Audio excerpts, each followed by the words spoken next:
The last video introduced polar coordinates, and we noticed that polar equations of the form r is a function of theta are really parametric equations. X is r cosine theta, y is r sine theta. So the picture to always keep in mind when starting to think about polar equations and polar coordinates is this. You can get to a point in the xy plane two different ways. You could travel in the x direction, turn 90 degrees, travel in the y direction to get to your coordinate, or you could rotate an angle theta and then move a distance r to get to your coordinate. So in this video, I'd like to do some calculus. I'd like to take a derivative, find a tangent line to a polar equation. So here's an example. Find the line tangent to the polar equation r is cosine 4 theta at the value theta is pi over 8. Okay, so these give me the parametric equations. R is cosine 4 theta, cosine theta. Y is cosine 4 theta, sine theta. And from here, I can use my well-known formula for the derivative of a parametric equation. I'd like to find the tangent line, so that's the first step. Take the derivative, find the slope, then I got a coordinate. So the derivative, dy dx, is dy d theta over dx d theta. So now I take the derivative of y with respect to theta. That involves the product rule. So the derivative of cosine 4 theta is negative 4 sine 4 theta times sine theta. So that's the derivative of the first times the second.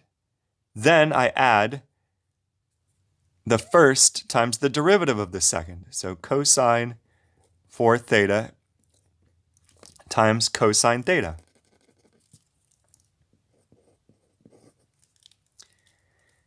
I divide by dx d theta.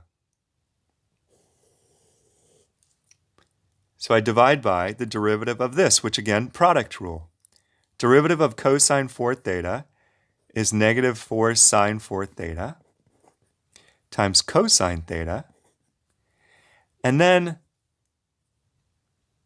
the derivative of the second part would give me negative cosine 4 theta sine theta. Okay, so I said find the line tangent at theta equals pi over 8. So at pi over 8, the slope of the tangent line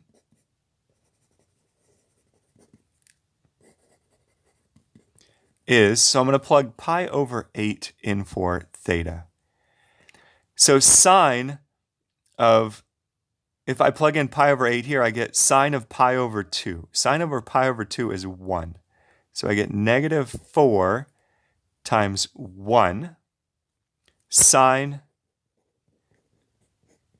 pi over 8 plus cosine pi over 2, which is 0, times cosine pi over 8. And I divide by negative 4, actually, negative 4 cosine pi over 8.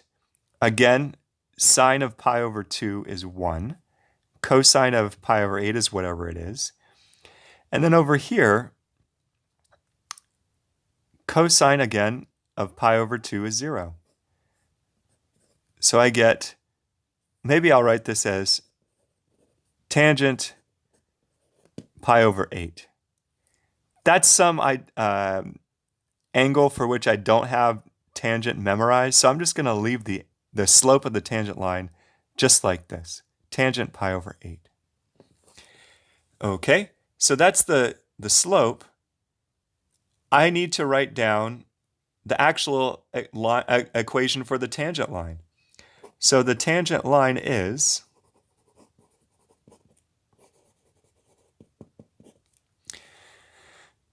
y minus the y coordinate at pi over 8. So if I stick in pi over 8 for theta, again I have cosine pi over 2, which is 0. So the y coordinate is 0. The slope is tangent pi over 8. And then at this value for theta, x is also equal to 0. So my tangent line is just simply tangent pi over 8x. So there was an example of leveraging our knowledge of parametric equations to understand polar equations. Taking second derivatives would be similar. So taking second derivatives, if I had the problem involving that, so taking the second derivative, this would be the derivative of the first derivative, dy dx,